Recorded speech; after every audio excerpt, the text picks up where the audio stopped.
Mheshimiwa Peter Losu, mwakilishi wa wadi ya Ngaramara. Kwa hivyo leo tumekongamana katika shule ya sekondari ya wavulana ya Ngaramara kwa sababu ya ile mafuriko ambayo tulishuhudia jana katika kijiji ya Ngaramara ambayo ilikuwa imezidi ile kiwango ambayo tunajua.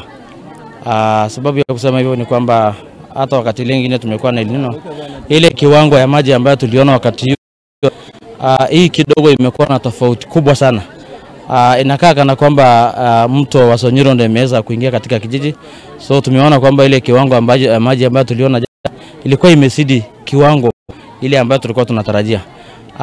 Na watu zaidi ya 1000 wameweza kuathirika katika Ngaramara, katika kijiji ya Ngaramara na pia katika vitongoji vyake ambaye inapakana na Ngaramara. Ingine ni kwamba tuliweza pia kupoteza watu wawili kwa sababu ya hii janga juzi, kwa sababu walifunga duka yao na wakati wanajaribu kutoka waliweza kusama katika hiyo maji na wakabebwa na hiyo maji. Sasa hao watu wako wengi na pia hii mali ya shule hayawatoshi. So sisi kama county government tumeweza leta hema ambayo iko hapa na pia watu kujifunika kama tunavyojua ni baridi.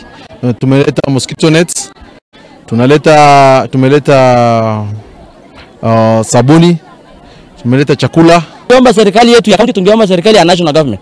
Kuna pesa Deputy President Gachagua alisema imetengwa na national government na imepeana kwa county. Tunaomba Deputy President kama hii pesa iko patiana kwa counties kama hujapeana ili watu wetu waweze kushughulika because watu wetu wanaumia.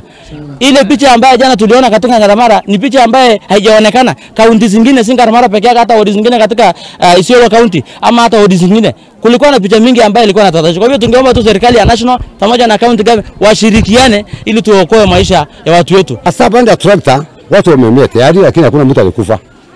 Ile mama walijifungua ndani ya maji, tumejaribu na watu walikuwa tumetoa kando. Sasa hii msaada imefika, kusema kweli tunafurahi.